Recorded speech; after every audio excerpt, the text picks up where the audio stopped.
Sir ஆரம்பிச்சாச்சு, நீங்க பேசலாம். ஓகே. அனைவருக்கும் இனிய மாலை வணக்கம். இன்று பிறந்த நாள்.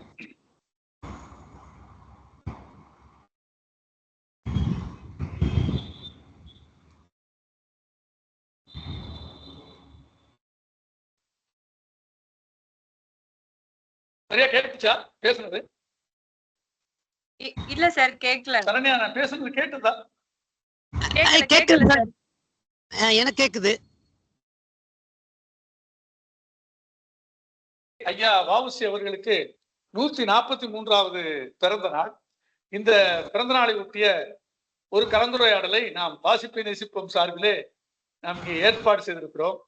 இதற்கு வ.உ.சி. ஆய்வாளர் ஐயா ரங்கையா முருகன் அவர்கள் வந்து நம்மோடு சிறப்பித்திருக்கிறார்.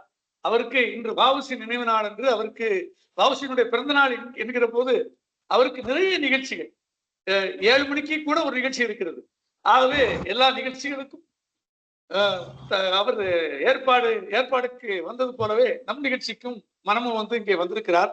அவரை உங்கள் சார்பிலே நாங்கள் வரவேற்கிறோம். ஐயா, நீங்கள் தொடங்கலாம்.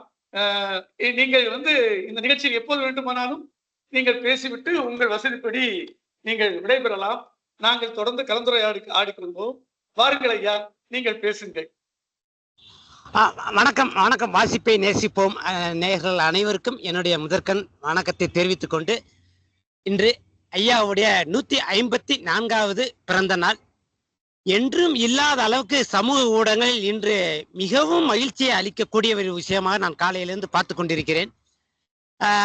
குறிப்பாக இடதுசாரி இயக்கங்களிலும் பெரியாரிஸ்ட் இயக்கங்கள் மற்றும் காங்கிரஸ் எல்லா ஆட்களும் இன்னைக்கு வந்து ஐயாவை வந்து மிகச்சிறந்த முறையில் வந்து நினைவு கூர்ந்து பண்றாங்கிறது ஒவ்வொரு வருடமும் இப்ப இதா இருக்குங்க. மேலோங்கி வர்றது வந்து பார்க்கும்போது உள்ளபடியே வந்து அடுத்த தலைமுறைக்கு இவருடைய சித்தாந்தங்கள், இவருடைய சிந்தனைகள், இவருடைய அரசியல் போக்குகள் வந்து அடுத்த தலைமுறைக்கு கடத்தப்படும் அப்படிங்கிறது வந்து மிக மகிழ்ச்சியாக இருக்கிறது. ஏன்னா ஒரு 5 வருஷத்துக்கு முன்னாலெல்லாம் இந்த அளவுக்கு அவரை புரிஞ்சுக்கிறதுக்கான இது இல்லாம இருந்தது. இன்னைக்கு ஏன் இவ்வளவு முக்கியமான அவசியம், அவர் தேவை அப்படிங்கிறது நான் ஒரு சில விஷயங்களை மட்டும் கோடிட்டு காமிச்சுக்கிறேன். இன்னைக்கு கூட ட்ரம்ப் நம்ம பொருட்கள் ஏற்றுமதி பண்றதுக்கு வந்து 50% விதியை இதை வந்து வரியை வந்து உயர்த்துறதுனால திருப்பூர்ல பல கம்பெனிகள் இன்னைக்கு ஆடி போயிருக்குது. நமக்கு காரணம் என்னன்னா, நம்மளுடைய இதை நாம நம்பல. நம்ம இன்னைக்கு சூழல் அப்படித்தான் இருக்கு. என்ன வளம் இல்லை இந்த திருநாட்டில், ஏன் கையை ஏந்தவன்ட்டு வெளிநாட்டில் அன்னைக்கு வந்து அவர் எழுதினாலும் இதைத்தான் அவர் வந்து சாத்திய 1905 அந்த சுதேசி மூவ்மெண்ட் உருவாகும் பொழுது அவருக்கு அதன் மூலமாக ஒரு கர்ம வீரராக இந்தியாவுக்கே வழிகாட்டும் போது அவரை வந்து சுதேசி இயக்கத்தின் கர்ம வீரராக இனம் காட்டியவர் வந்து நமக்கு வந்து அரவிந்தர். அதனுடைய போக்கில் தான் நசுக்கப்பட்ட தொழிலை எல்லாத்தையும் நாம் மீட்டெடுக்க வேண்டும் அவர் சொன்னார். எப்படி? ஒரு உதாரணம் சொல்றேன். நமது ஷிப்பிங் கப்பல் இதை வந்து 1857 சிப்பாய் புரட்சி முடிஞ்சது. ஈஸ்ட் இந்தியா கம்பெனி வரும் பொழுது நம்ம இடத்தில் இருந்தது 32,000 மரக்கலங்கள். 32,000 மரக்கலங்கள் இந்தியா முழுமையும் இருந்த மரக்கலங்கள் 50 வருடத்தில் 1900 நம்மகிட்ட இருந்த மரக்கலங்கள் வெறும் 600 மரக்கலங்களுக்கு உட்படுதான். மீதி பாருங்க அவ்வளவு வந்து காணாம போயிடுச்சுன்னா எல்லாம் அந்த தொழில் ஃபுல்லா அவங்க டேக் ஓவர் பண்றாங்க. எல்லாத்தையும் பிரிட்டிஷ் அரசாங்க. நீங்க ஒரு தக்காளி, ஒரு வத்தல், ஒரு பருத்தி, எதனாலும் நீங்க விளைஞ்சதை நீங்க விற்கணும்னா அவங்க கப்பல் மூலமா தான் அனுப்பணும். அந்த அளவுக்கு அவங்கள நம்புற அளவுக்கு வரும்பொழுது அவங்க வந்து அவருடைய வணிகத்துக்கு தான் முதலிடம் கொடுத்தார்களே தவிர நமக்கெல்லாம் அவங்க நினைச்சாத்தான் அவங்களுடைய இதை வந்து நம்ம கொண்டு போற அளவுக்கு வந்து நம்மளை வந்து இது பண்ணாங்கன்னா வந்து இங்க வந்து சுரண்டி இங்க வந்து நம்மளவே வந்து காக்க வச்சு இருக்கிறத ஃபுல்லா இங்க இருந்து சுரண்ட இதை பண்றாங்கன்னா நம்ம எந்த அளவுக்கு நம்ம 30 கோடி ஜனங்கள் இருந்த இடத்துல வெறும் 3 லட்சம் பேர் இருந்துகிட்டு இப்படி நம்மள இருந்துக்க நம்ம எவ்வளவு கேணயங்களா இருந்திருக்கோம் அப்படின்னு பாத்துங்க. அப்ப நம்ம எங்க நம்ம இதா இருக்கோம். அப்ப அந்த மாதிரி சமயத்துலதான் தாத்தாபாய் நவ்ரோஜி, ரமேஷ் சந்திர தத்தா இவங்களுடைய ஸ்டாட்டிஸ்டிக்ஸ் மிக முக்கியமா அண்ட்ரஸ்ட் இந்தியா, அந்த இந்த மாதிரி தரவுகள்லாம் அவங்க படிச்சீங்கன்னா நமக்கு அதிர்ச்சி தரக்கூடிய தகவல்களாக இருக்கிறது. அப்ப இந்த நீங்க கணக்கு வழக்கு இல்லாத சுரண்டல், பொருளாதார சுரண்டல், அந்த பொருளாதார சுரண்டலை எங்க இருந்து இவங்க எடுத்தாங்களோ அதை எப்படி மீட்டெடுக்கணும் அப்படிங்கிறத செயல்முறைப்படுத்தி காட்டின முதல் மகான் பெரியவர் வஉசி. அதைத்தான் அவருக்கு பின்கே தீர்ப்புல கொடுக்கும்போது ஒரு அருமையான வாசகம் அவரே எழுதியிருப்பாரு. தொழில்துறை மீள் உருவாக்கத்தின் மூலமாக, மீண்டும் சொல்கிறேன், தொழில்துறை மீள் உருவாக்கத்தின் மூலமாக இந்திய விடுதலைக்கான பாதையை வழிகாட்டியவர் இந்த சமாதான தூதர் வஉ சிதம்பரம் பிள்ளை அவர்கள் அப்படிங்கிறத அந்த பின்கேயோட தீர்ப்போட சாராம்சம். நசுக்கப்பட்ட தொழில்கள், பண்டைய தொழில்கள் அனைத்தையும் நாம மீட்டெடுக்கணும், டீகன்ஸ்ட்ரக்ட் பண்ணணும் அப்படிங்கிறத அவருடைய மெயினான கோலா இருக்கும்போது தான் தர்ம நெசவு சங்கம், சென்னை சனசங்கம், அப்புறம் பருத்தி தர்ம நெசவு சாலை, கப்பல் கம்பெனி, இந்த மாதிரி வெவ்வேறு விதமாக அவர் வியாபார ரீதியாக அவர் எடுக்க ஆரம்பிக்கிறார். அந்த வியாபார ரீதியாக எடுக்கும்போது அவர் பேசின மிக முக்கியமான பேச்சு அதுதான் ஆங்கிலேயர்கள் மிக பெரிய அளவில் வெகுண்டு கோபப்பட வைத்தது. வேற ஒன்றுமல்ல, பருத்தியை ஃபுல்லா அவங்க டேக் ஓவர் பண்றாங்க. கரிசல் காடு உங்களுக்கு எப்படின்னு தெரியுமில்ல, நம்ம தமிழ்நாட்டில் கரிசல் காட்டு பருத்திக்கு அப்படி ஒரு வேல்யூ உண்டு.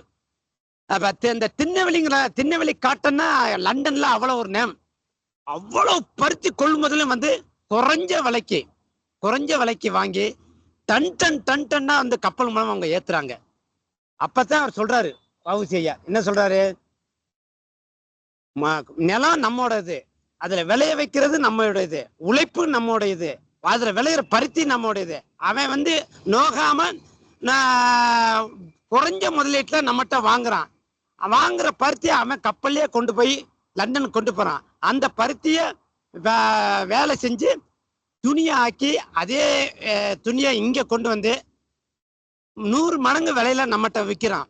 அப்ப அதே பருத்திய அதே இதை நாம எடுத்து ஏன் செய்யக்கூடாது அப்படின்னு சொல்லிட்டு ஒரு உரை ஆற்றும்போது அந்த உரை பிரிட்டிஷாரால் மிகவும் கவனமாக கவனிக்கப்பட்டு இனி இந்த ஆளை விட்டு வைக்க கூடாது.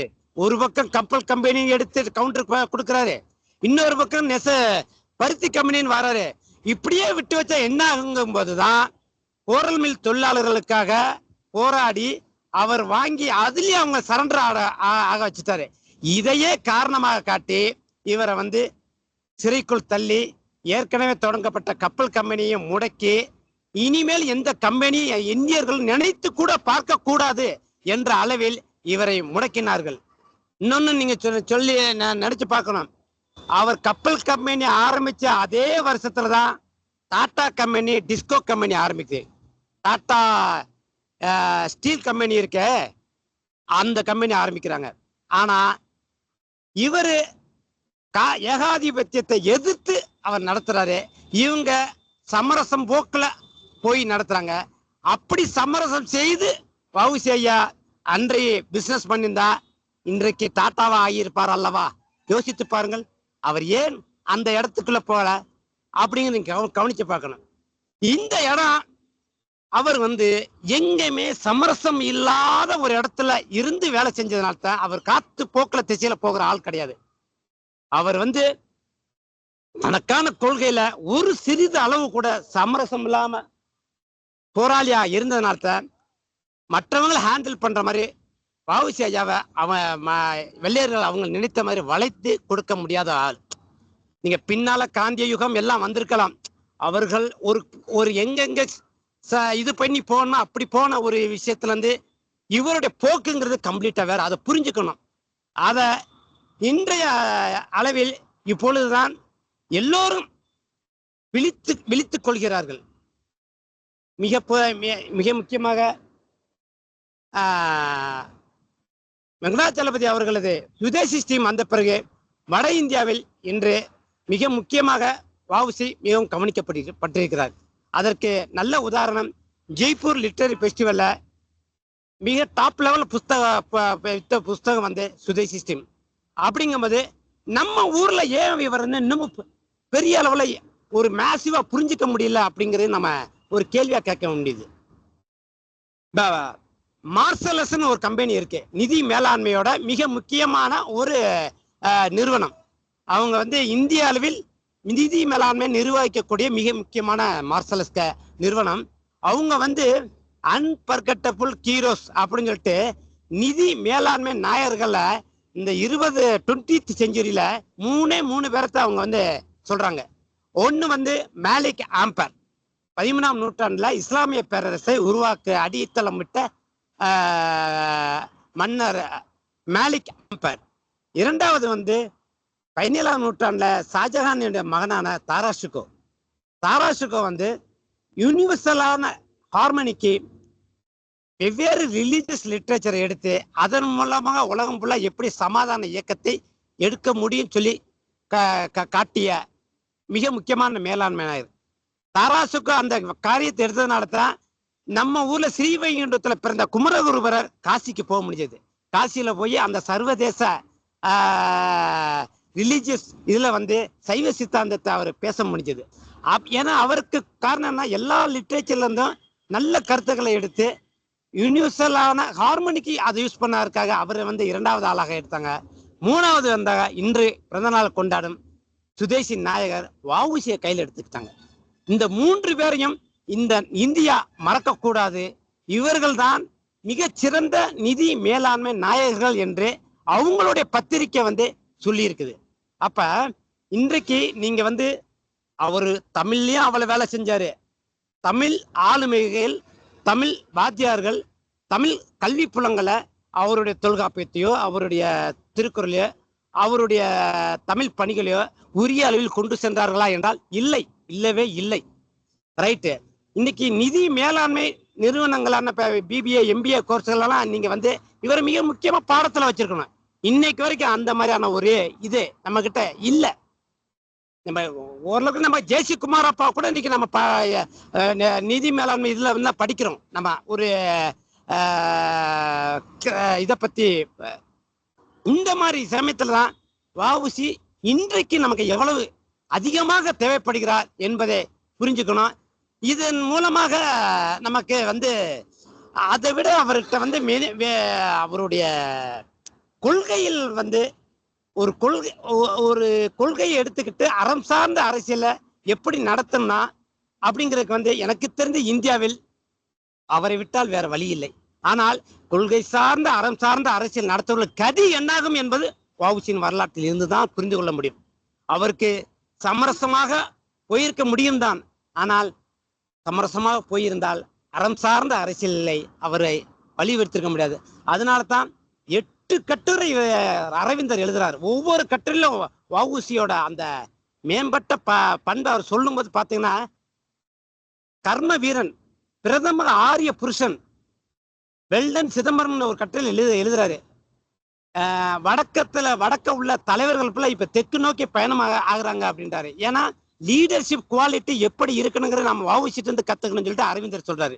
அந்த அளவுக்கான ஒரு ஆளுமையை நாம் இயக்கங்கள், அமைப்புகள், கழகங்கள், பல்வேறு அமைப்புகள் கைவிட்டதால் இன்று சாதி சங்கமாவது அவர் எடுத்துக்கொள்ள வேண்டிய நிலைமைக்கு ஆளாக்கி விட்டோம்.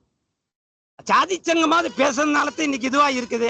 அது வந்து நான் நல்லதோ கெட்டதோ நான் சொல்லல. அவருக்கான புகழிடம் யார் கொடுக்கணும்? இங்க அமைப்புகளும் இவங்களும் பேசிருக்கணும்ல. இன்னைக்குதான் நான் கொஞ்சம் கொஞ்சமா இது வருது.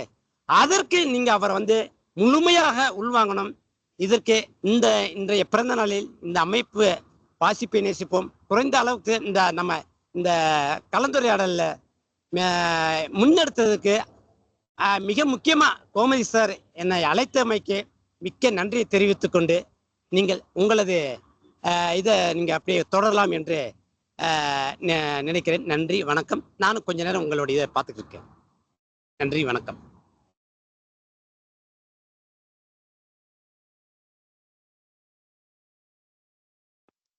சார் மியூட்ல இருக்கீங்க. வணக்கம் வணக்கம். ரொம்ப நன்றி முருகன் சார். ரொம்ப அருமையான ஒரு சிற்றுரையினால ரொம்ப அருமையா தேவையான அளவு கொடுத்தீங்க. இது நாங்க எதிர்பார்க்காத ஒண்ணு. வ.உ.சி.யினுடைய ஆளுமை என்பதை எவ்வாறு புரிந்து கொள்ள வேண்டும் என்பது உங்க உரையிலிருந்து நாங்க கத்துக்கிட்டோம், தெரிஞ்சுக்கிட்டோம். எப்படி இவ்வளவு நுணுக்கமான பார்வை வந்து நமக்கிட்ட இல்லாம போச்சு, தமிழர்கள்ட்ட இல்லாம போச்சு, இப்ப இல்ல 100 ஆண்டு காலமாக இல்லாம இருக்கு அப்படின்னு நீங்க சொல்ற உரையிலிருந்து எங்களுக்கு அந்த அந்த கோடிட்டு காட்டுறது தெரிஞ்சது. ஐயாவுடைய பிறந்த நாள் வருஷத்துக்கு கூட நான் தப்பா சொல்லிட்டேன். 143 தப்பா நீங்க திருத்தினீங்க, 153 என்று திருத்தினீங்க. நன்றி ஐயா. இப்போ நாம வந்து இந்த நிகழ்ச்சியை ஆரம்பிக்கிற போது வ.உ.சி.யை எவ்வாறு நினைவு கூற வேண்டும் என்பதை அவர் சொல்லிட்டார்.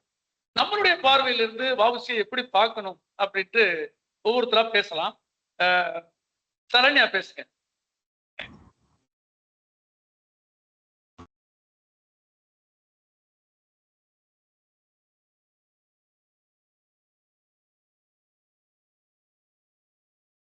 சரண்யா பேசுறீங்களா?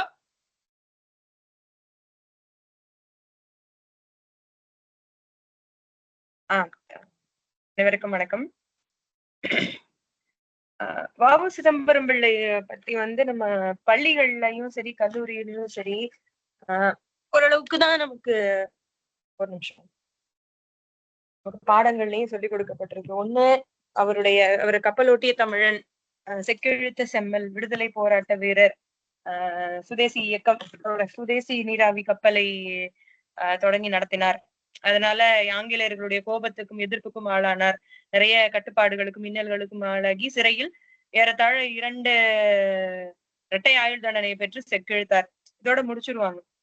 என்ன நமக்கு சொல்லப்படாத விஷயம் அல்லது நாம அறிந்து கொள்ளாத ஒரு பகுதி என்ன அப்படின்னா, ஏன் வந்து வணிக ரீதியா சொந்த கப்பல், சொந்த நாவாய், சொந்தமாக ஒரு போக்குவரத்து தொடங்கி இந்திய நாட்டுக்கென்று தனித்த முறையில் ஏன் வந்து அதை தொடங்கணும்? இப்போ இந்திய அரசாங்கம் வந்து ஆட்சி செய்யற பொறுப்பு வந்து ஆங்கிலேயர்கள்ட்ட போயிடுச்சு, வரி வசூல் செய்யற பொறுப்பும் ஆங்கிலேயர்கள்ட்ட போயிடுச்சு. அப்படிங்கறத ஆட்சி பொறுப்பு நாடு முழுக்க அவங்க கொள்ளையடிக்கிறாங்க. நம்ம சொத்துக்கள் எல்லாம் அவங்க எடுத்துக்கிறாங்க. நம்மள வந்து அவன் ஆட்சி செய்யறான், அவன் சொல்றதா நம்ம கேட்க வேண்டியதா இருக்கு. சோ இந்த மாதிரியான ஒரு ஆங்கிள் தான் வந்து விடுதலை போராட்டத்தை வந்து நமக்கு சொல்லி கொடுக்கப்பட்டிருக்கும். நம்ம குழந்தை இறக்கும் போதும் சரி, நம்ம பிள்ளைகளுக்கும் நம்ம அந்த ஆங்கிள் தான் நம்ம அடுத்தவர்கள் வந்து ஆட்சி செய்தார்கள். சோ ஆட்சி அதிகாரம் இந்த ஆங்கிள்லயே போகுது. வேற வ.உ.சி. பொறுத்த வரைக்கும் என்ன அப்படின்னா வந்து அவர் அந்த ஆங்கிள் அவர் போகல. தெருவுல இறங்கி போராடுறதுங்கிறது வேற. அவர் நிறைய உரைகள் நிகழ்த்தி இருக்காரு. ஆனாலும் இப்ப பாரதி பாத்தீங்கன்னா இலக்கிய ரீதியா, தமிழ் ரீதியா தன்னுடைய கவிதைகள் மூலமாகவும், கட்டுரைகள் மூலமாகவும், உரைகள் மூலமாகவும் அவருடைய எதிர்ப்பை அவர் அப்படி தெரிவிக்கிறார். அவருடைய ஆங்கிள்ங்கிறது வேற. சோ மோட் ஆஃப் ஒவ்வொருவரும் ஒரு விடுதலை போராட்ட வீரர் அவரவர்கள் எடுத்துக்கொண்ட ஆயுதம், கருவி அப்படிங்கிறது வெவ்வேறு வகையான கேட்டகரி. ஒருத்தர் தமிழை, ஒருத்தர் இலக்கியத்தை ஆயுதமாக எடுத்துக்கொள்கிறார். இன்னொருத்தர் வந்து அகிம்சையை, மகாத்மா காந்தி போன்ற அவர் தேசப்பிதா வந்து அகிம்சையை ஆயுதமா எடுத்துக்கிறாங்க. ஒரு கருவி, ஒவ்வொருத்தருக்கும் ஒவ்வொரு வெப்பன் தேவைப்படுது. வேற வ.உ.சி. வந்து வணிகம், வியாபாரம், அதை வந்து தன்னுடைய ஆயுதமாக ஆங்கிலேயருக்கு எதிராக அடக்குமுறைக்கு எதிரான ஒரு ஆயுதமாக எடுத்துக்கொண்டார்.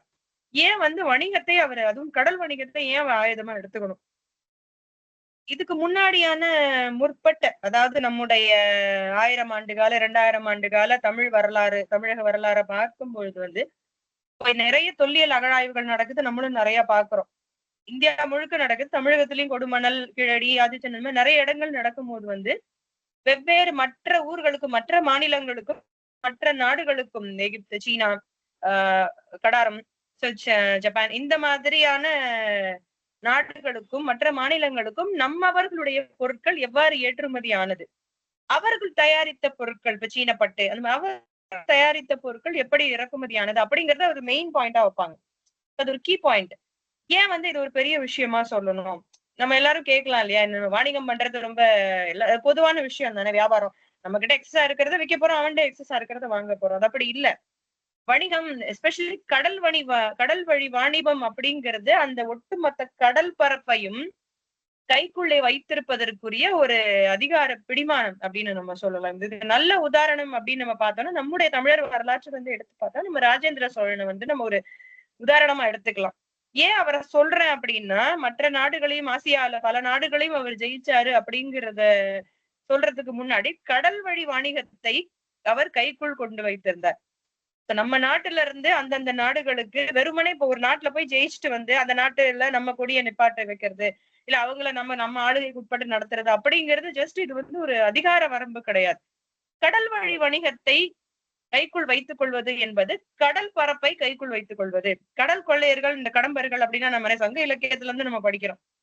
ஒரு நிலப்பரப்பு அப்படின்னா நம்ம லேண்ட், அந்த மண் பரப்பு, அதை வந்து கைக்குள்ள வச்சுக்கிறது ஈஸி. மனிதர்கள் நம்ம நிலத்துலதான் வாழறோம்.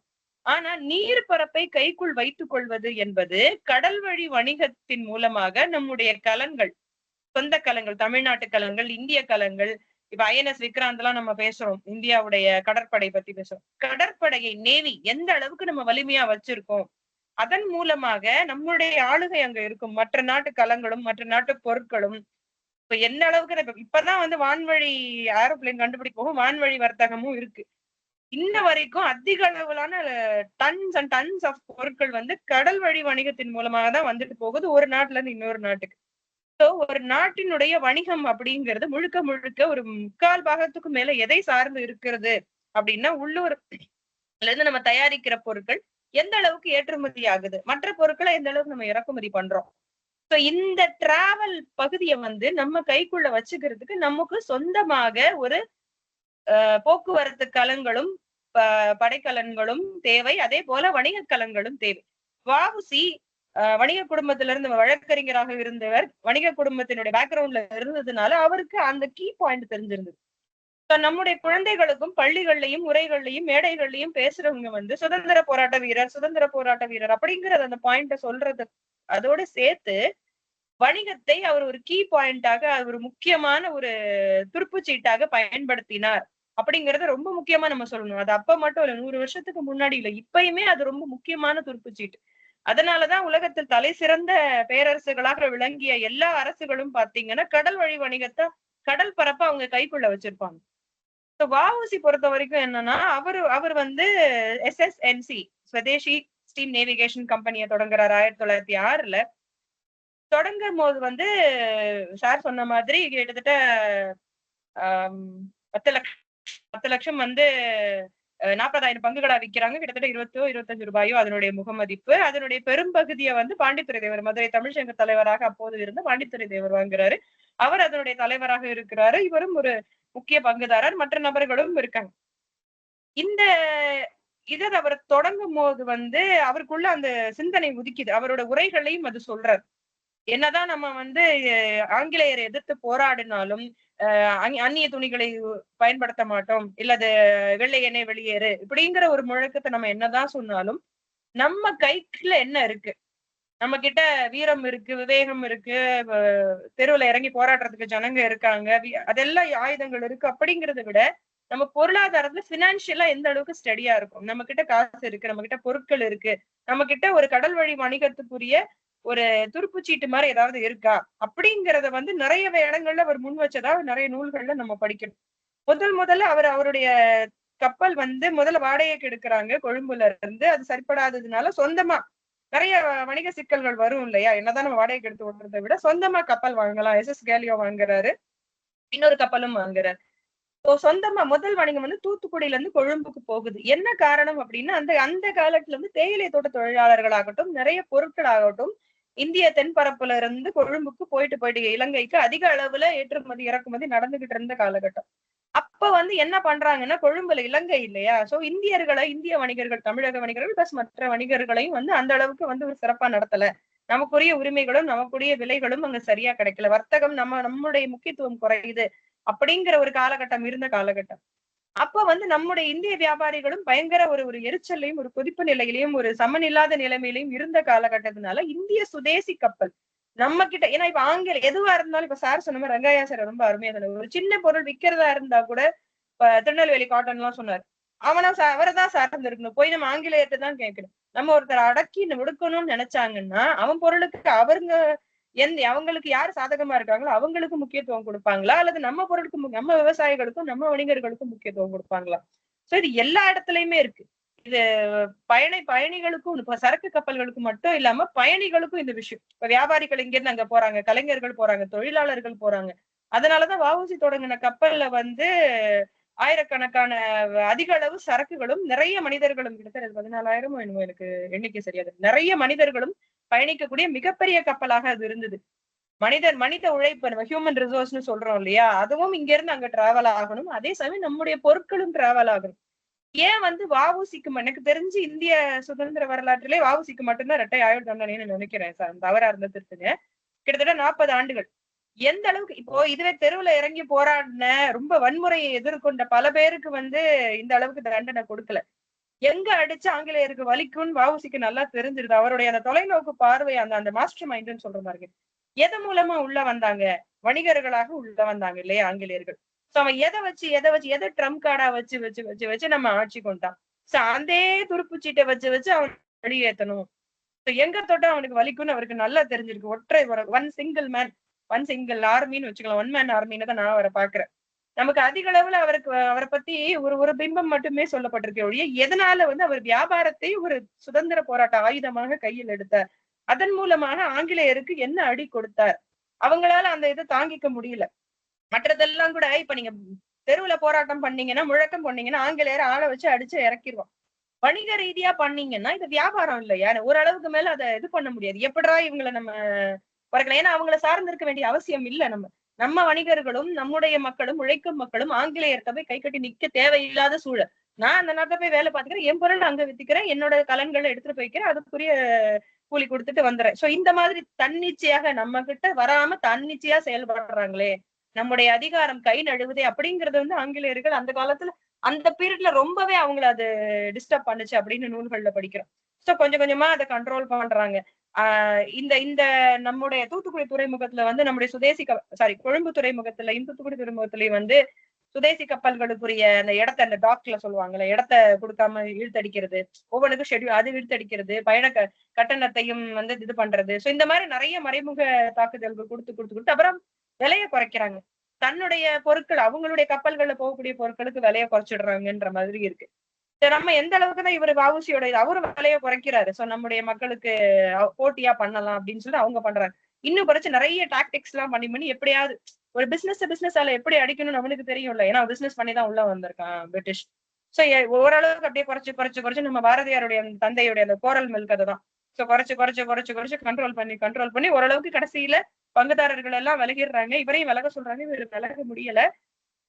கடைசியில வந்து இவரையுமே வந்து ஒரு குறிப்பிட்ட காலகட்டத்துல வெளியேற்றிடுறாங்கன்னு தான் நினைக்கிறேன். சோ அதுக்கப்புறம் நட்டத்துல இயங்கக்கூடியது அந்த கம்பெனி வேற வழி இல்லாம அந்த ஒரு கப்பல் ஆங்கிலேயர்கள்ட்டே வித்துடுற மாதிரி வந்துருக்கு. சோ அடக்குமுறை அப்படிங்கறத வந்து எதிர்த்து நிக்கிறதுக்கு வன்முறையோ அகிம்சையோ மட்டும் ஆயுதமா அல்ல, வணிகமும் ஒரு ஆயுதமாக நாம பயன்படுத்திக்கலாம் அப்படிங்கிற மிகப்பெரிய பாடத்தை வந்து வஉசி நம்ம குழந்தைகளுக்கும் நம்ம மக்களுக்கும் சொல்லியிருக்காரு அப்படின்னு நான் நினைக்கிறேன். நம்ம பிள்ளைகளுக்கும் நம்ம இது வரைக்கும் வஉசி பத்தி அதிகமா தெரியாதவர்களுக்கும் கூட இந்த பிறந்த நாளை ஒரு அடிப்படையாக வைத்து, அவருடைய பிறந்த நாளை அடிப்படையாக வைத்து ஒரு அடக்குமுறையை, ஒரு அதிகாரத்தை எவ்வாறு எந்தெந்த வழிகளில் நம்ம எதிர்த்து நிற்கலாம், எந்தெந்த வழிகளில் நம்ம சுயராஜ்யம் அப்படிங்கிறது நம்மளுடைய தற்சார்பு வாழ்க்கையை எந்த அளவுக்கு நம்ம மேம்படுத்திக்கலாம், வலுப்படுத்திக்கலாம் அப்படிங்கறத வந்து வஉசி கிட்ட இருந்து ஒரு பாடமா நம்ம கத்துக்கணும் அப்படின்னு நான் நினைக்கிறேன். நன்றி, நண்பர்களுக்கு நன்றி. கோமுசங்கர் சார், நண்பர்கள் பேசு.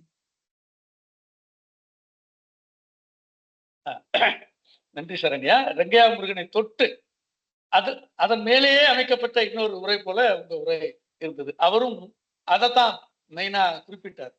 நம்ம வணிகத்துல சேர்ந்திருந்தோம், நம்ம வணிகம் முடக்கப்பட்டது, நாம அந்த வணிகத்தை மீட்டெடுக்கணும் என்கிற ஒரு குறிக்கோள்ல வஉசி வெள்ளைக்காரங்களை எதிர்த்தாரு அப்படிங்கிற ஒரு உரை அருமையாக அந்த கட்டமைக்கப்பட்ட அந்த பகுதி ரொம்ப நல்லா இருந்தது.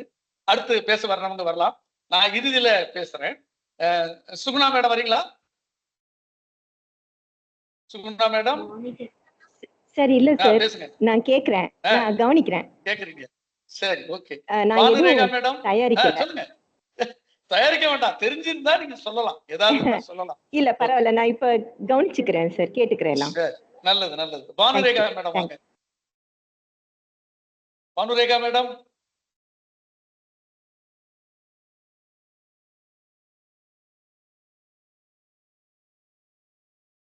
பனரேகா மேடம் கேக்குதா?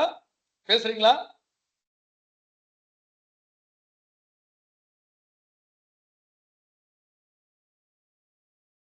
சரி, அவங்க பேசல. வேற யாராவது? மற்ற யாரும் இல்லைன்னு நினைக்கிறேன். இவ்வளவுதான் நம்ம அரங்கத்துக்குள்ள இருக்கிறோம். சரி, இப்போ நான் என்னுடைய பகுதியை பேசுறேன். ரெங்கா முருகன் சார் சொன்னதும் சரி, நம்ம சரண்யா மேடம் பேசுறதும் சரி, அந்த சுதேசி கப்பல் கம்பெனி, சுதேசிய வணிகம், இந்த சிந்தனை எப்படி வந்தது? வஉசிக்கு வந்தது இருக்கட்டும், அது 1906 அவர் கப்பல் ஓட்டி காட்டுனது. ஆனா இந்த பெரியவர்களுக்கு அந்த சிந்தனை எப்படி வந்ததுங்கிறத அவரு ரெங்கா முருகன் தொட்டு காட்டினார். தாதாபாய் நவரோஜிங்கிற ஒரு மகானே அவர் பேசி காட்டினார்.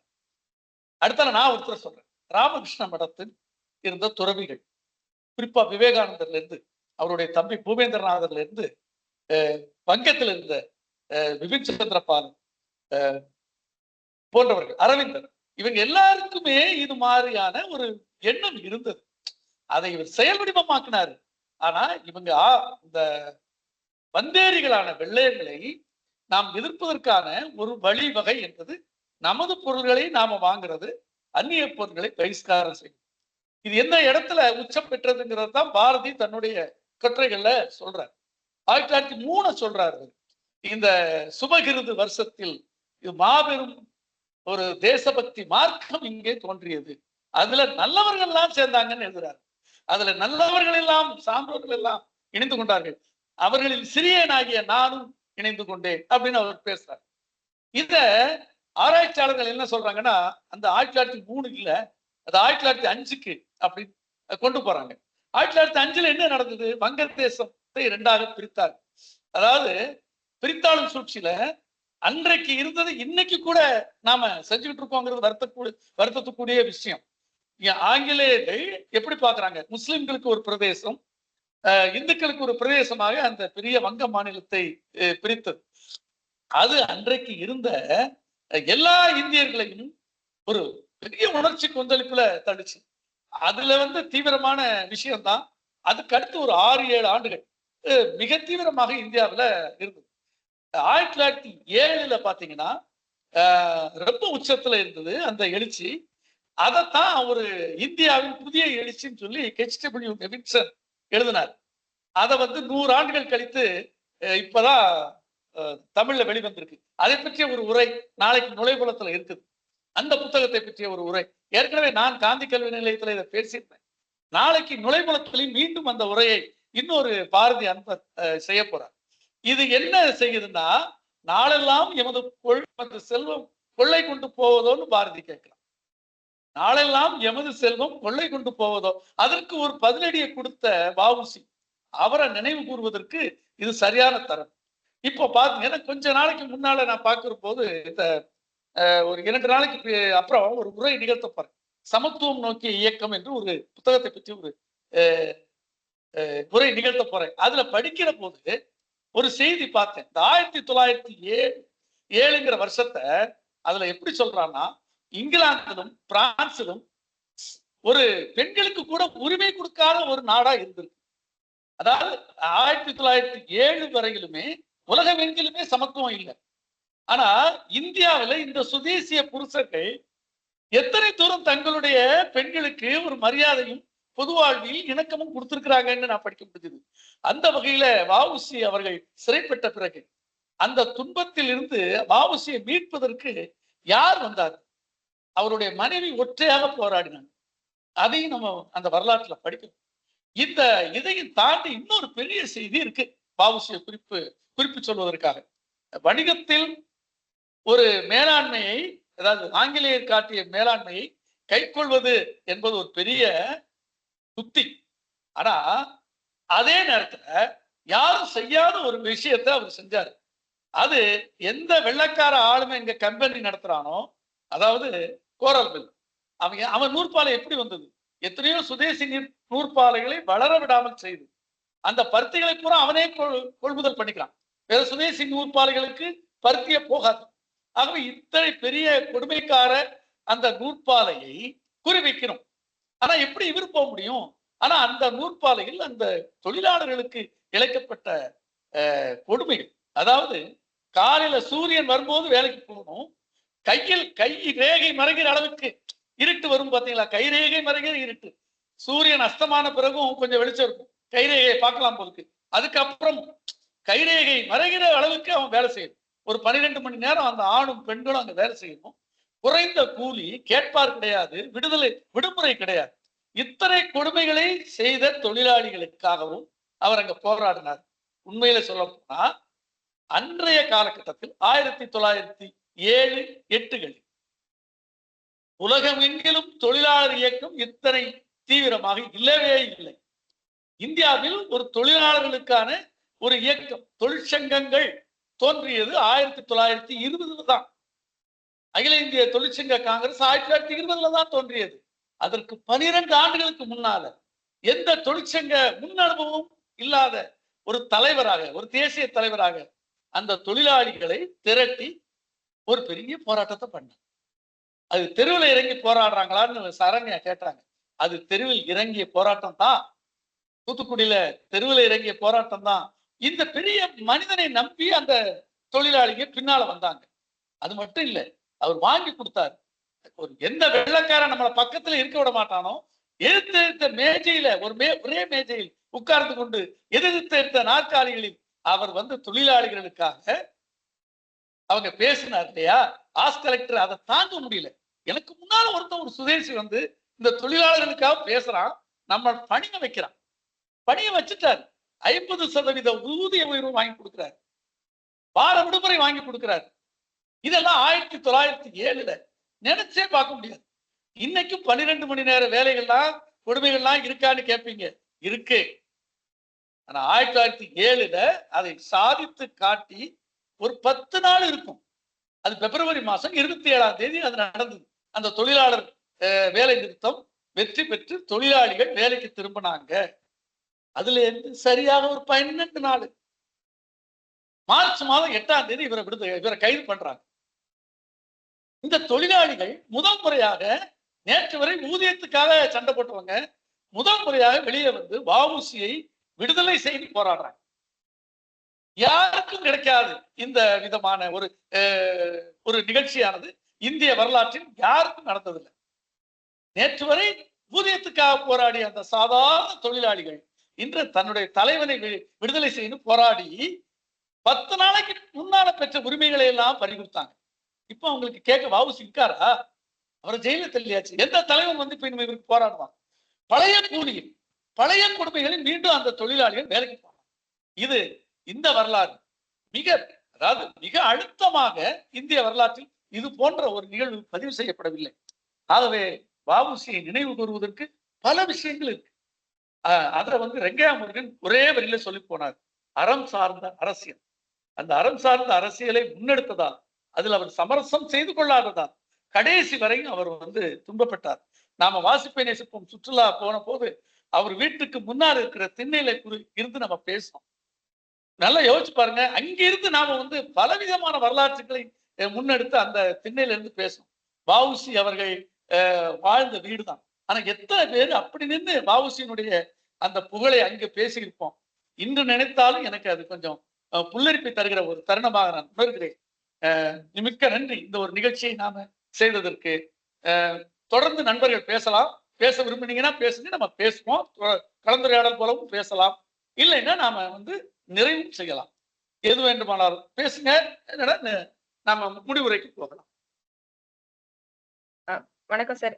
சார், அந்த நம்ம நெல்லை சுற்றுலாவில வந்து பாரதி பயின்ற அந்த பள்ளிக்கு, நம்ம கல்வி நிலையத்துக்கு சென்றோம் இல்லையா? சோ அங்க வந்து நீங்க அந்த என்ட்ரன்ஸ்ல நின்னு சொன்னது ஞாபகம் இருக்கு. அதாவது வஉசி கைதான போதுதான் வந்து அந்த பள்ளி மாணவர்கள் எல்லாருமே வந்து வெளியில வந்துட்டாங்க அப்படின்ற மாதிரி ஒரு கருத்து சொன்னதா எனக்கு ஞாபகம் இருக்கு. அந்த கல்வி நிலையம் தானா பாரதி? அந்த கல்வி நிலையம் தான். அது கல்லூரியா இருந்தது. அப்போ அந்த அதாவது அது பள்ளியாக இருந்து கல்லூரியாக மாறுகின்ற தருணம். அது கல்லூரி. அந்த கல்லூரியில உள்ள மாணவர்கள், அந்த கல்லூரியினுடைய இவங்க ப்ரொஃபசர்ஸ், பேராசிரியர், அவங்க எல்லாரும் வெளியே வந்து போராடினாங்க. இந்த போராட்டத்தை வழிநடத்தக்கூடிய முன்னணியில இருந்து போனாங்க. போனதுனால போராட்டம் முடிஞ்ச பிறகு வெள்ளை அரசாங்கம் அந்த பள்ளிக்கு, அதாவது அன்றைக்கு கல்லூரி, அந்த கல்லூரி நிர்வாகத்துக்கு ஒரு செய்தி அனுப்பியது. அந்த போராட்டத்தில் ஈடுபட்ட அந்த ஆசிரியர்களை நீங்கள் பணி நீக்கம் செய்ய வேண்டும். முடியாதுட்டாங்க. இது அடுத்த ஒரு அடி. முடியாதுட்டாங்க. அந்த நிர்வாகம் அன்றைக்கு துணிச்சலாக அதை செய்தது. அதை நான் இப்போது நினைவு கூறுகிறேன். இங்கே அந்த பள்ளிக்கு நாம போனதுக்கு அப்புறம் அந்த பள்ளியில் வ.உ.சி. நினைவாக ஒரு கட்டடம் எழுப்பி இருக்கிறார்கள். அதே பள்ளியில அது அரசாங்கம் செஞ்சிருக்கு. அதுலதான் நம்ம பேராசிரியர் வெங்கடாசலபதியுடைய சுதேசி ஸ்டீம் என்ற நூலை வெளியிட்டு அங்க ஒரு உரை நடத்தினாங்க. அது எனக்கு ஞாபகம் இருக்கு. அடுத்தது வேற எதுவும் செய்தி இருந்தா கேளுங்க. வ.உ.சி.க்கும் பாரதிக்கும் உள்ள அந்த நட்பு, அவர்கள் இருவருக்கும் உள்ள அந்த தொடர்பு, சுதேசி கப்பல் நிறுவனத்தை பத்தி பாரதி நிறைய எழுதியிருக்காரு அப்படின்னு நூல்கள்ல படிக்கிறோம். சோ அது தொடர்பான செய்திகள் அவர்கள் இருவருக்கும் உள்ள நிறைய எழுதியிருக்காருன்னா எப்படின்னா 1906 இந்தியா பத்திரிகை தமிழ்நாட்டுல வேகமா நடந்துகிட்டு இருந்த ஒரு சுதேசி பத்திரிகை 1906 இருந்து 1908 பாரதி பாண்டிச்சேரிக்கு போகிற வரை 2 ஆண்டுகள் நடந்த அந்த பத்திரிகையில அவர் ஒரு செய்தியை எழுதினார். அந்த பத்திரிகை செய்தி எப்படி இருக்கும் அப்படின்னா, அவர் எழுதினார்னா 1906 வ.உ.சி. எங்கேயாவது ஒரு இடத்துல பேசிப்பார், அல்லது இந்த சுதேசி கப்பல் கம்பெனியை பத்தி வெள்ளைக்காரன் ஏதாவது எழுதியிருப்பான், அல்லது அங்க இருக்கிற தூத்துக்குடியில இருக்கிற ஒரு பிரமுகர் எழுதியிருப்பார். ஆனா வ.உ.சி. பாரதி எப்படி எழுதுவார்னா, தூத்துக்குடியிலிருந்து நமது நிருபர் அப்படின்னு எழுதுவார். அது யாருன்னு தெரியாது, பாரதியா கூட இருக்கலாம். தூத்துக்குடியிலிருந்து நமது நிருபர் அப்படின்னு எழுதுவாரு. அது என்ன எழுதிட்டு இருப்பாருன்னா, தொடர்ச்சியா எழுதுவார். நேற்று ஒரு செய்தி, அதை விட்டு இன்னொரு செய்தி, அதை விட்டு இன்னொரு செய்தி, அப்படி அந்த ஆண்டு முழுக்க இருக்கும். அப்போ அவரு பாத்தீங்கன்னா இந்தியா பத்திரிகையை தொடர்ச்சியா தொகுத்தாங்க. அதை பாத்தீங்கன்னா அது தொகுத்தது தொகுத்து பாரதி தரிசனம் அப்படின்னு புத்தகமா கொண்டு வந்தாங்க. அதை செஞ்சவங்க இளசை மணியன் அப்படின்னு சொல்லி எட்டயபுரத்துல உள்ள ஒரு பெரியவர் செஞ்சாரு. அவர் கூட நிறைய பேர் உழைச்சாங்க. அவங்க இந்த கல்கத்தா பாருங்க, அந்த ஆவணங்களும் கூட சென்னையில இல்ல. இந்தியா பத்திரிகையினுடைய மொத்த தொகுப்பும் கல்கத்தா தேசிய நூலகத்துல இருந்தது. அங்கே போய் எடுக்கும் போது அவங்க போட்டோ வேணா எடுத்துக்கங்க அப்படின்னாங்க. மைக்ரோ பிலிம்ல அப்போ அந்த தொழில்நுட்பம் வளரல. அதை எடுத்துட்டு இங்க தாங்களே அதை வெளியே எடுக்கணும் இல்லையா? அந்த போட்டோ அந்த ஆவணங்களை மீட்பதற்கு கருவி கூட கிடையாது. அப்போ அதை தானாவே தயாரித்தார் இளசை மணியன். இதெல்லாம் படிப்போம் பாரதி தரிசனம் படிக்கும் போது. அதுல இருந்து எடுத்து அந்த கட்டுரைகளை தொகுத்தாங்க. தொகுக்கும் போது எப்படி தொகுத்தாங்கன்னா, கப்பல் செய்தி அப்படின்னா 1906 இருந்து அந்த கப்பல் கம்பெனி போன திசை, அந்த டிராவல் அப்படி வரும் வரிசையா. அப்போ ஒரு சுதேசி இயக்கத்தினுடைய ஒரு எழுச்சி சென்னையில நடந்ததுன்னா அதனுடைய தொடக்கத்துல இருந்து முடிவு வரை கடைசியா வரும். அப்படி தொகுத்தாங்க. ஆகவே அந்த புத்தகம் நூலகங்களில் கிடைக்கிறது. 1906 ஒரு தொகுப்பும் 1907 இந்தியா பத்திரிகை வந்த செய்திகள் ஒரு தொகுப்புமாக 2 தொகுப்புகள் செய்தார். அதை பற்றிய ஒரு உரையை நுழைபுலத்துல நான் செஞ்சிருக்கேன். பழைய நுழைபுலம் குறிப்புகள் டாக்குமெண்ட்ஸ் இருந்ததுன்னா அதை நான் நல்லிட்ட வாங்கி கூட நான் இது தரலாம். அதாவது இந்தியா பத்திரிகையில அந்த அளவுக்கு வ.உ.சி. மற்றும் சுதேசி இயக்கத்தினுடைய செய்திகளோடு கப்பல் கம்பெனி செய்திகள், கப்பல் கம்பெனியில சென்ற வாரம் என்ன நடந்தது, அதை ஒடுக்கிறதுக்கு இந்த வெள்ளைக்காரன் என்னெல்லாம் பண்ணான், நீங்க சொன்னீங்கல்ல, விலையை குறைச்சான், அங்க பயணிகளை போவிடாம தடுத்தான், வணிகர்களை தடுத்தான், இப்படி சில செய்திகளை சொன்னீங்கல்ல, அதெல்லாம் அவர் எழுதுவார். இங்க நடந்தது, இப்படி நடந்தது. அங்க ஒரு ஏற்று, அவருக்கு ஒரு பேரை சொல்லுவார், குருசாமின்னு ஒரு ஏற்று இருந்தார். அவர் சுதேசி இயக்கத்துக்கு ஒரு சாதகமான ஆதரவு நிலையில இருந்தார். அவரை பழி நீக்கிட்டாங்க, அதை பத்தி செய்தி வரும். இவருக்கு பயந்துட்டாங்க, அந்த மாதிரிலாம் எழுதுவார். பாரதியார் விமர்சன குறியீடு வச்சு வரிசையா தூத்துக்குடியில நடந்த செய்திகளை அவர் எழுதிக்கிட்டே வந்தார். அப்படி பார்க்கும்போது இந்தியா பத்திரிகையில நிறைய ஆவணங்கள் இருக்குது. இந்த சுதேசி கம்பெனியை பொறுத்த மட்டும் நாம அந்த ஒரு தொகுதியை எடுத்து பார்த்தாலே போதும். 1906 பகுதியை எடுத்து படிச்சாலே இந்தியா பத்திரிகையில வந்த சுதேசி கம்பெனி, கப்பல் கம்பெனியை பற்றிய கட்டுரைகள் அதான் ஒரு அத்தியாயமாவே தொகுத்திருப்பாங்க. முழு ஆண்டும் நல்ல கவனிங்க, முழு வருஷமும் வந்த செய்திகளை தொகுத்து அந்த பத்திரிகை, அந்த புத்தகத்துல நம்ம பாரதி தரிசனமாக பார்க்கலாம். வேற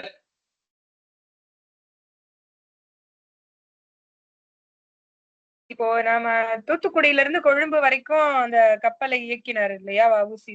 தொடங்கின அந்த கம்பெனி. இந்தியாவுடைய தென்னிந்தியா தவிர்த்து, தமிழகம் தவிர்த்து இந்தியாவுடைய மற்ற பகுதிகள்ல மற்ற வணிகர்களோ அல்லது மற்றவர்களோ மற்ற விடுதலை போராட்ட வீரர்களோ அந்த இயக்கங்களோ இவருக்கு எந்த அளவுக்கு இதை எப்படி பார்த்தாங்க? ஏன்னா கண்டிப்பா ஸ்வதேசி ஸ்டீம் நேவிகேஷன் கம்பெனிங்கும் போது அது இந்திய அளவுல பேசப்பட்டிருக்கணும்னு நினைக்கிறேன் இல்லையா? ஏன்னா அது தமிழகம் மட்டும் இல்லாம இந்தியா லெவல்ல அது கண்டிப்பா பேசியிருப்பாங்க. இப்ப பாரதி அவருடைய பத்திரிகையில எழுதின மாதிரி மற்ற மாநிலங்கள்ல இருந்து இவருக்கு ஆதரவு எப்படி இருந்தது, எப்படி அதை பார்த்தாங்க, அதை எப்படி அவங்க இது கீழே போக விட்டாங்க? ஏன்னா பங்குகள் பிரிச்சுதான் அவரு தொடங்கி இருக்கிறார். மற்ற மாநிலங்கள்ல இருந்து இவருக்கு சப்போர்ட் எப்படி இருந்தது என்னன்னு ஏதாவது நூல்கள்ல இருக்குமா சார்? இருக்கு. பாரதி அதை பதிவு பண்ணியிருக்கிறாரு, அரவிந்தர் பண்ணியிருக்கிறார், திலகர் தன்னுடைய பத்திரிகையில அதாவது பங்குகள் விற்பனைக்கு உதவுங்க, இந்த சுதேச கப்பலுக்கு நீங்க ஆதரவு தெரிவிங்க என்றெல்லாம் வட மாநிலத்து பத்திரிகைகள்ல திலகர், அரவிந்தர் போன்றவர்கள் தங்கள் பணியாற்றிய பத்திரிகைகளில் தொடர்ந்து எழுதியிருக்கிறாங்க. அதை பற்றிய செய்திகள் இருக்கு. இன்னொரு குறிப்பு என்னன்னா, இந்த நடைக்கு பேர் கொழும்பு நடை அப்படிம்பாங்க. கொழும்பு நடை என்பது தூத்துக்குடிக்கும் கொழும்புக்கும் ஏற்கனவே வெள்ளைக்காரங்க செய்து வந்த ஒரு சின்ன தொலைவில் இருக்கக்கூடிய கப்பல் நடை. இது அன்றைக்கு கப்பலை தோணின்னு சொல்லியிருக்காங்க. அந்த துறையே தோணித்துறை. நம்ம கப்பல்னு சொல்றோம். தோணிகள் மூலமாக பண்டங்களை ஏற்றிக்கொண்டு தூத்துக்குடி துறைமுகத்தில இருந்து கொழும்பு துறைமுகத்துக்கு கொண்டு செல்லும். இதை அன்றைக்கு இருந்தவர்கள் கொழும்பு நடைன்னு சொல்லுவாங்க. இன்னொரு நடை உண்டு, மலையாள நடை. அது தூத்துக்குடி துறைமுகத்திலிருந்து மேற்பகுதிக்கு, அதாவது அரபிக்கடல் பகுதிக்குள்ள துறைமுகங்களுக்கு கொண்டு செல்கிற நடை. அது கொஞ்சம் பெரிய நடை. சோ இந்த ரெண்டு நடையை அவங்க அழகாக தூத்துக்குடி வட்டார வழக்குல கொழும்பு நடை, மலையாள நடை என்று சொல்லுவாங்க. இந்த கொழும்பு நடைய இவரு பயன்படுத்தி கொண்டார். ஏன்னா இங்க இருந்து ஏற்றுமதியாக கூட பிரதானமான இது பருத்தி. இந்த பருத்தி அது போன்ற சில முக்கியமான பண்டங்களை வெள்ளைக்காரங்க அந்த கொழும்பில் கொண்டு போய், கொழும்பு அவனுடைய ஆதிக்கத்துல இருந்த பகுதி, அங்கே கொண்டு போய் இருந்து மற்ற இடங்களுக்கு அவங்க கொண்டு போனான். இந்த பகுதியை நாம வணிகத்துக்கு சரியான ஒரு யுக்தியாக அவர் தேர்ந்தெடுத்து கொண்டார். இதுல என்னன்னா கொஞ்ச நேர பயணம் தான். இந்த கொஞ்ச நேர பயணத்திலேயே அந்த வெள்ளைக்காரங்களுக்கு ஒரு அழுத்தத்தை அவர் கொடுத்தார். ஏன்னா இந்த ஒரு பெரிய ஆலை இந்த தூத்துக்குடி கொழும்பு நடைக்காக அங்க இயங்கியது. அந்த கோரல் மில், அங்க இருந்து வரக்கூடிய அந்த பருத்தி ஆலையில் உருவாகிற அந்த நூலை கொண்டு வெளியே எடுத்துட்டு போனோம் இல்லையா, அதுக்கு உத்தேசமாக அந்த தூத்துக்குடி துறைமுகத்துல இருந்த அந்த ஒரு முக்கியமான கேந்திரம் அதை அவர் பயன்படுத்தி கொண்டார் என்பது வெள்ளைக்காரங்களுக்கு கொஞ்சம் கூட சகிக்க முடியாது. அதுதான்.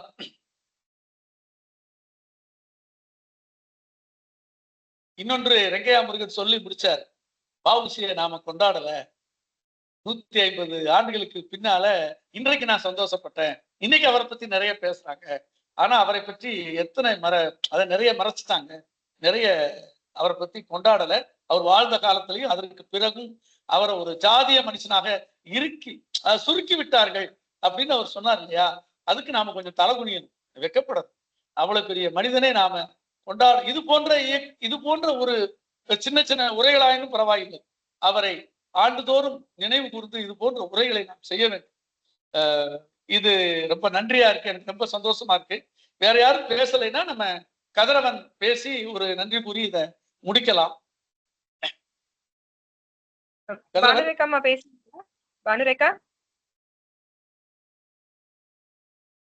அன்மியூட் பண்ணாங்க. பானுரேகாமா பேசுறீங்களா?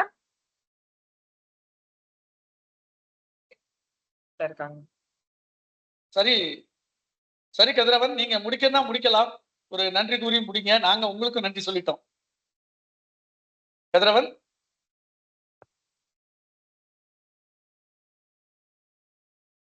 லைன்ல இருக்கீங்களா?